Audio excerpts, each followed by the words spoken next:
Notícias estão explodindo, bombando nas principais manchetes do país inteiro, e eu faço questão de fazer aqui o trabalho de casa, né? Separar aqui as informações mais importantes, mais impactantes, para que você, inscrito aqui nesse canal, seja inscrito muito bem informado. Afinal de contas, né? Um cidadão bem informado jamais será escravizado. Gente, o vídeo tá lotado de novas informações fresquinhas que acabaram de sair do forno. Não esqueçam, por favor, de se inscrever no canal, ativar o sininho das notificações e compartilhem o vídeo o máximo possível que vocês puderem. E olhem só, logo a primeira informação do vídeo é agora, gente. Bolsonaro pede ajuda internacional, pede apoio internacional no momento, né, nos momentos que o Brasil mais está precisando.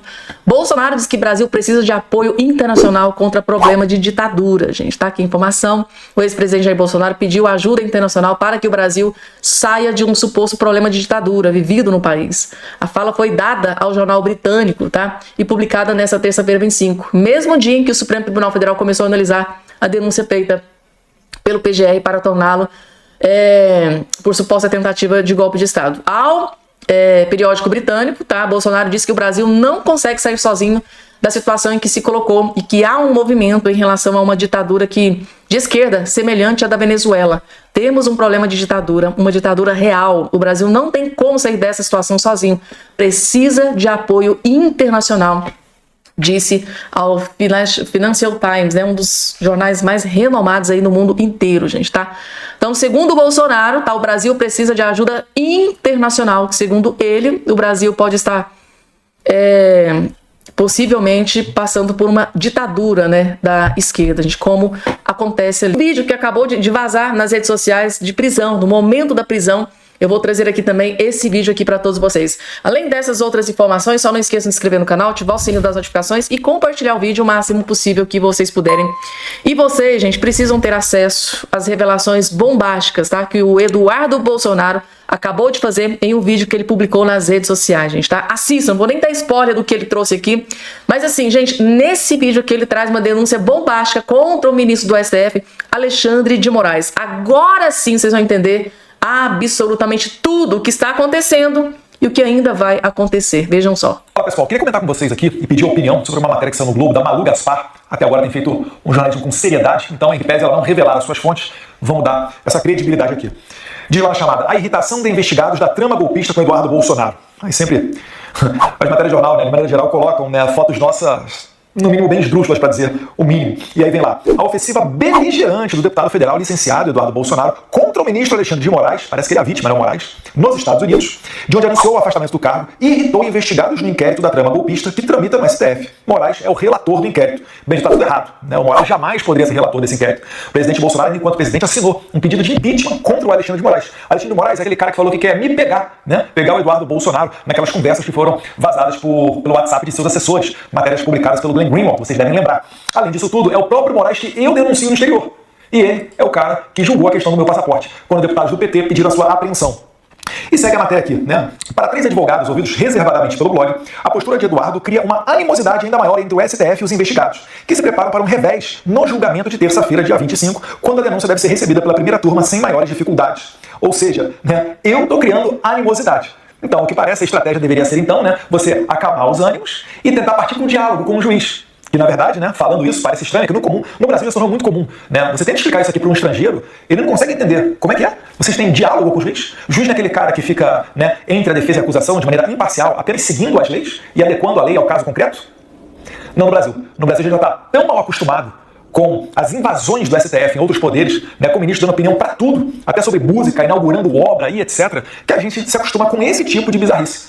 Um juiz jamais deveria estar aqui, né, falando que, ou melhor, né, que ele não falou, mas um juiz jamais deveria estar aberto ao diálogo. Inclusive, esse foi o principal argumento utilizado para anular as penas da Lava Jato, né, do Deltan com o Moro. Falou: o Deltan falou com o Moro, então um julgamento combinado, vamos aqui anular a condenação do Lula. Vale lembrar, quando o Moro condenou o Lula, no caso do Triplex, condenou a 8 anos de cadeia. Quando o Lula recorreu e foi para o tribunal, para a segunda instância, isso foi piorado, a pena foi aumentada para 12 anos de cadeia por um grupo de juízes, que são chamados desembargadores no tribunal. E depois dessa história vocês já sabem, né? Vamos seguir aqui. Além disso, o discurso do deputado licenciado prejudica qualquer trabalho de distensão nos bastidores. É justamente o que eu estou falando. E além disso, vocês acham mesmo, né, perguntando para você agora, que o Alexandre de Moraes, se a gente falar baixinho, se a gente não chamar as coisas pelo nome, se a gente fingir que está vivendo dentro de uma normalidade democrática, vocês acham que ele vai passar a seguir a Constituição? Primeiro que isso nem deveria ser matéria de discussão, mas vamos lá. Vocês acham que isso é o que está impedindo ele de fazer esse jogo de cartas marcadas? Que isso é que vai impedir a condenação das pessoas do Rio de Janeiro ou do próprio Jair Bolsonaro? É claro que não. É como eu falo, nós estamos lidando com um psicopata. Já não existe outro adjetivo melhor para qualificar o Alexandre de Moraes, senão este, que é a característica, ou melhor, a doença daqueles que têm valores próprios. Quando você tem valores próprios, você não tem empatia com as outras pessoas. Você faz, né, atrocidades que aos olhos de um psicopata são situações corriqueiras, né? Então esse é o tipo de pessoa que a gente está lidando. Não é mais algo que está restrito às leis ou dentro dos tribunais. É o que eu tenho dito. Podem botar o Rui Barbosa, cujo busto está lá no plenário do Senado Federal. Se colocarem Rui Barbosa para defender o Jair Bolsonaro, eu acho, né, que isso não vai fazer ele escapar de uma condenação injusta, uma acusação de golpe totalmente sem pé nem cabeça. Mas ainda assim, né, os advogados do Bolsonaro, eles têm feito um excelente trabalho. São pessoas que têm realmente um renome dentro.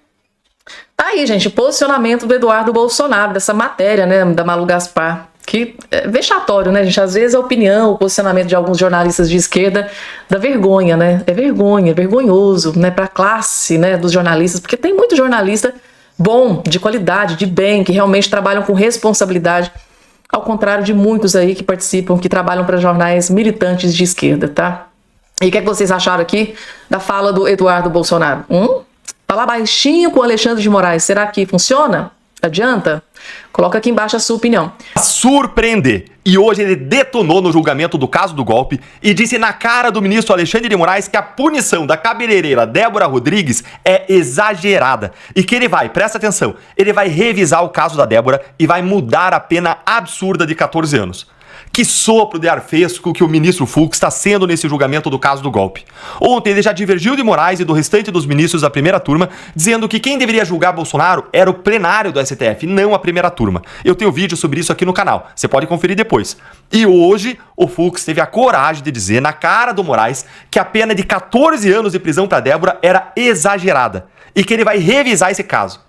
Bora assistir esse momento épico aqui, que foi muito emocionante ver isso acontecer lá no Supremo, que é cada vez mais corporativista e unido, sem muitas divergências, e isso nos dá esperança de ver justiça no caso da Débora. Acompanha aí, ó. Faculdade Judicial, e aqui o ministro Alexandre de Moraes citou um caso que eu pedi vista recentemente, do caso do batom. Eu tenho, e aqui eu falo para os integrantes da minha turma, que nós temos toda a liberdade e temos toda o respeito pela independência e opinião de todos os colegas, que eu vou fazer uma revisão dessa dosimetria. Porque se a dosimetria ela é inaugurada pelo legislador, a fixação da pena é do magistrado. E o magistrado faz à luz da sua sensibilidade, do seu sentimento em relação a cada caso concreto. E o ministro Alexandre, com o seu trabalho, ele explicitou a conduta de cada uma das pessoas. E eu confesso que, em determinadas ocasiões, eu me deparo com uma pena exacerbada. E foi por essa razão, ministro Alexandre, dando a nossa satisfação a Vossa Excelência, que eu pedi vista do caso, desse caso, que eu quero analisar o contexto em que essa senhora se encontrava. Eu quero analisar. Eu sei que Vossa Excelência tem a sua opinião, já exteriorizou. Nós julgamos sob violenta emoção após a verificação da tragédia do 8 de janeiro. Eu fui ao meu ex-gabinete, que a ministra Rosa era minha vice-presidente, e vi mesa queimada, papéis queimados. Mas eu acho que os juízes, na sua vida, têm sempre de refletir dos erros e dos acertos, até porque, como o ministro Dino, de uma certa forma, mais lúdica destacou, os erros autenticam a nossa humanidade. Debaixo da toga bate o coração de um homem. Então é preciso que nós também tenhamos essa capacidade de refletir e que muitas vezes aqui é utilizado como evoluir o pensamento ou evoluir, dependendo da ótica de alguns. Gente, que sopro de justiça, que sopro de ar fresco ouvir isso. Debaixo da toga bate um coração de um homem. Porque às vezes a gente tem a impressão de que ali tem algumas máquinas focadas em produzir determinados resultados. Ministro Fux, eu já disse isso antes no vídeo que eu fiz ontem sobre a divergência do Moraes. E eu vou deixar aqui na tela e no final na descrição para quem não viu. Ministro Fux, você tem uma grande oportunidade de se tornar a voz da razão e a voz da justiça nesse julgamento farsesco e politizado no Supremo. Mostre aos seus colegas, ministro, mostre o que um juiz de carreira de verdade, que aplica a lei, que tem senso de justiça, que não coloca as conveniências políticas e desejos pessoais de vingança acima da justiça, mostre o que é isso.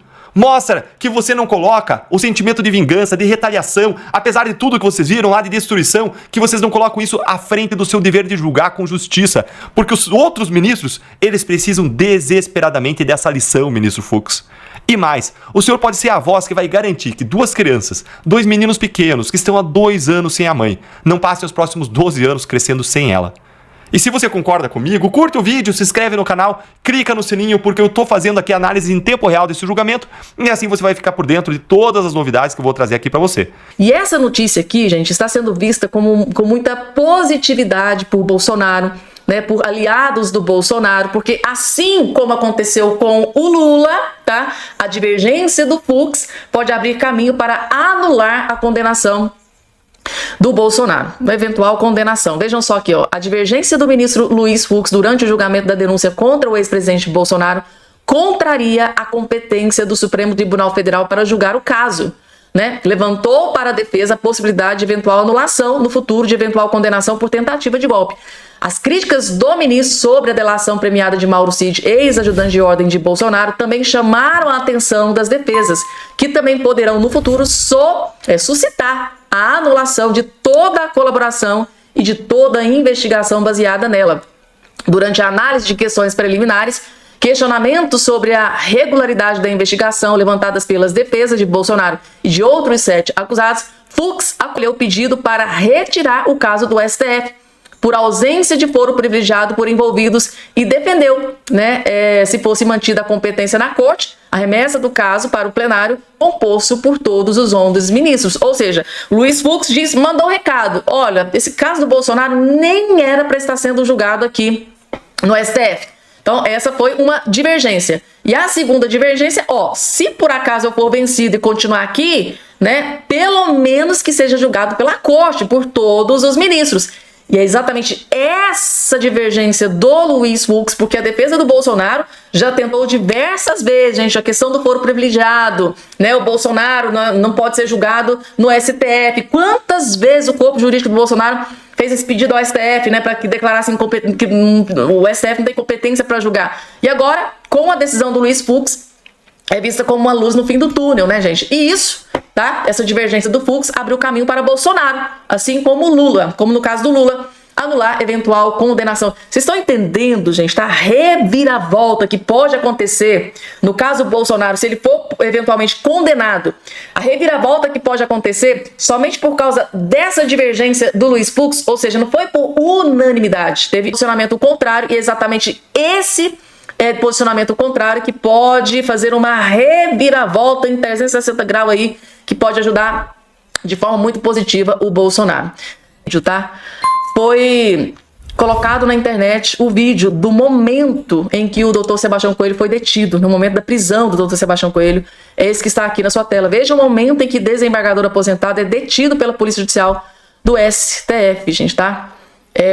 Preso por desacato. Imagens obtidas pela TV Globo nessa quarta-feira mostram o momento em que o desembargador aposentado Sebastião Coelho tumultuou, aqui de esquerda, né, gente, tá? Então tá aqui o vídeo do momento em que ele é detido, vejam só. Volta Souza Braga Neto. A presidência da foi esse? Vergonha, eu não tenho medo de arbítrio. Não tenho medo.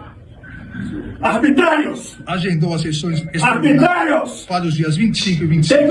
Observem que ao fundo, gente, tá, o Alexandre de Moraes está ali, né, lendo o relatório inicial. É o momento em que ele grita, inclusive alguns vídeos que circulam nas redes sociais, do momento em que o Alexandre de Moraes ele está lendo, aparece ali ao fundo os gritos do desembargador Sebastião Coelho. É exatamente esse momento aqui, gente, tá? Que foi, né, no momento aqui da detenção dele, que foi divulgado o vídeo aí nas redes sociais.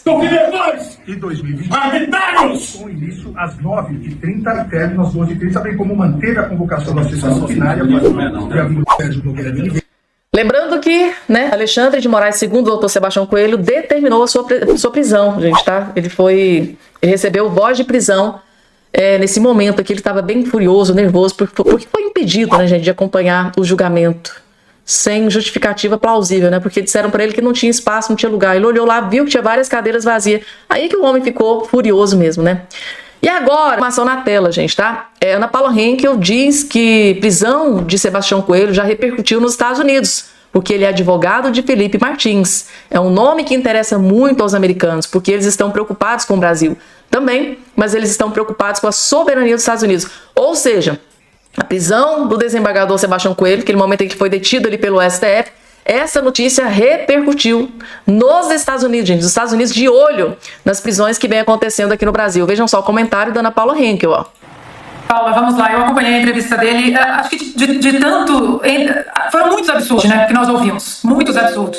É difícil você escolher um absurdo maior do que o outro, porque advogados dizendo eu não tive acesso ao celular do meu cliente, ao computador que foi confiscado, isso já seria um enorme absurdo, tudo é um absurdo nessa sessão de hoje.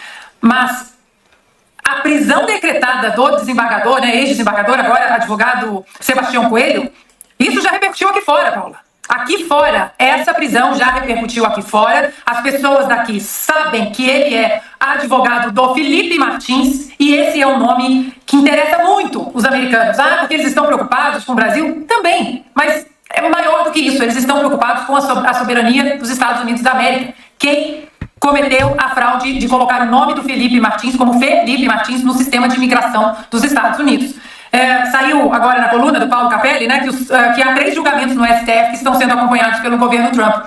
E dentre esses julgamentos, claro que tem esse, né, do presidente Bolsonaro agora, só que agora nós vamos além. Eu já recebi mensagens aqui perguntando o que aconteceu com o advogado do Felipe Martins. Exatamente porque o Eduardo Bolsonaro tweetou, fez uma postagem em inglês na Rede X, e o jornalista Mário Nafal pegou a reportagem, ele que tem uma entrada muito grande, principalmente com o Elon Musk, o Mário Nafal, pegou a postagem do Eduardo e já disparou nas redes sociais deles, redes sociais que são bastante comentadas. E aí o que ele tweetou foi o post do Bolsonaro, que na nossa tela está em inglês, mas o Bolsonaro tweetou, o Eduardo também tweetou em português, dizendo: a detenção do advogado de Felipe Martins no exercício de suas funções é um novo patamar de arbitrariedade. Enquanto membros de movimentos sociais tiveram acesso franqueado, os advogados de um co-réu foram banidos. Agora, no Brasil, o STF viola de forma escandalosa as prerrogativas da advocacia, prendendo advogados sem qualquer consideração ao respeito. É uma grave violação do Estatuto da Advocacia. Mais um abuso que farei questão de denunciar às autoridades aqui nos Estados Unidos. Pois eles já estão sabendo, alguns assessores já estão sabendo, e o zum que isso causou nos bastidores do Congresso americano. Eu recebi 2 mensagens na última hora perguntando o que aconteceu. E eu mandei o tweet do Eduardo e também do Mário Nafal, porque o nome Felipe Martins interessa muito, interessa demais os americanos. Então, Paula, mas nós sabemos que o Alexandre de Moraes, ele esticou tanto a corda que ele não vai retroceder. Só que isso uma hora vai ter um preço para ele aqui nos Estados Unidos. Não é tic-tac, vai, agora vai, não. As coisas vão acontecer com calma, com devido respeito ao processo legal, que aqui é profundamente respeitado, respeito à Constituição americana, mas o interesse, normalmente eu promovo a ação de mandar mensagens para assessores no Congresso americano. Na última hora eu recebi 2 mensagens perguntando o que aconteceu, algum advogado foi preso? E aí quando colocamos o quebra-cabeça, foi dada a voz de prisão para o advogado do Felipe Martins. Aqui já levantaram, né? Mais uma vez já acenderam mais um sinal amarelo e questionaram: é por causa da entrada fraudulenta da imigração? E eu falei: não, simplesmente não queriam que ele entrasse. Mas claro que isso vai bater aqui de outra maneira. Que bomba gigante, hein? Acaba de ser exposta aqui pela Ana Paula Henkel, ou seja, os congressistas, os parlamentares americanos de olho nas atrocidades que vem acontecendo no judiciário brasileiro, gente, tá? E principalmente essa questão do Felipe Martins, que está sendo, né, vista com lupa pelos parlamentares congressistas americanos, que essa questão do Felipe Martins ainda vai dar muito pano pra manga, tá? Eles estão de olho, estão acompanhando tudo, e eles ficaram perplexos quando soube aí da prisão do advogado, justo de quem? Do Felipe Martins, aquele que foi preso justamente por 6 meses, segundo os principais juristas, vários juristas aqui no Brasil. Então, parlamentares, o governo americano acompanhando de perto todas as atrocidades que vem acontecendo no judiciário aqui no Brasil, gente, tá? Muita gente aí tem que ficar bastante preocupada, né? Parlamento americano acompanhando, né, as aberrações judiciárias que vem acontecendo. É aquela coisa, né? O judiciário brasileiro perde completamente a credibilidade perante o mundo inteiro, né?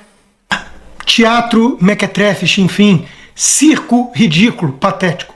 Essas são as palavras para definir o começo do julgamento de Jair Bolsonaro e outros réus por golpe armado de Estado sem arma. Tudo muito ridículo, tudo muito politizado. O resultado já conhecemos. A única surpresa realmente foi a presença de Jair Bolsonaro diante dos seus algozes, olhando, olho no olho, Alexandre de Moraes. Repetindo assim o que fez Donald Trump nos Estados Unidos quando estava sendo perseguido pelo sistema, para que não pudesse voltar à Casa Branca. A grande diferença, claro, é que nos Estados Unidos o grau de aparelhamento da esquerda golpista, essa sim golpista, não chegou até o Supremo Tribunal. No Brasil, a gente sabe que é o próprio STF que vem fazendo o show trial soviético para entregar a cabeça de Jair Bolsonaro numa bandeja. Os advogados de defesa fizeram seus papéis, apresentaram os absurdos da denúncia, não era ainda hora de entrar no mérito da questão, mas a denúncia em si é absurda. Defesa que não teve acesso à íntegra das mídias, do material composto pela acusação, tiveram apenas os recortes da acusação, isso não é um devido processo legal, por óbvio. A delação de Mauro Cid, que compõe o grosso da denúncia, digamos assim, tinha que ter sido anulada quando vazou para a Veja o áudio de que ele estava sob coação. Depois ele foi lá e aí sim foi colocado sob coação diante dos olhos de todos, quando vazaram as imagens que o próprio Alexandre de Moraes divulgou, ele intimidando até a família do Mauro Cid, e como disse um dos advogados, o advogado do Bolsonaro, né, não foi que ele trouxe à tona qualquer colaboração espontânea que corroborasse com a denúncia da Polícia Federal, mas ao contrário, ele teve que se adequar à denúncia prévia da Polícia Federal. Ou seja, tudo muito absurdo, tudo muito ilegal, a competência não cabe ao STF julgar. O único voto razoável foi o do Fux, que vem fazendo o papel, digamos assim, do Marco Aurélio Mello, quando lá atrás foi o único voto dissidente denunciando o inquérito do fim do mundo. Claro que lembrar disso não é muito alvissareiro, porque o inquérito continua aí e completou 6 anos, e Marco Aurélio está fora do tribunal. Ou seja, quem vai parar os soviéticos no Brasil? Quem vai colocar um freio nessa farsa do STF, que quer porque quer entregar a cabeça do Bolsonaro, e que para isso foi atrás de um monte de inocentes, inclusive num momento muito ímpar do julgamento, né? O Alexandre de Moraes foi se defender da acusação, das narrativas de que eles prendem velhinhas com Bíblia na mão. Algo totalmente descabido naquele momento, e ele se vangloria de que foram apenas 43 idosos presos. Até aqui. Tudo muito surreal, tudo muito triste, um capítulo sombrio da nossa história, e a dúvida permanece. Quem vai ser capaz de reverter esse quadro?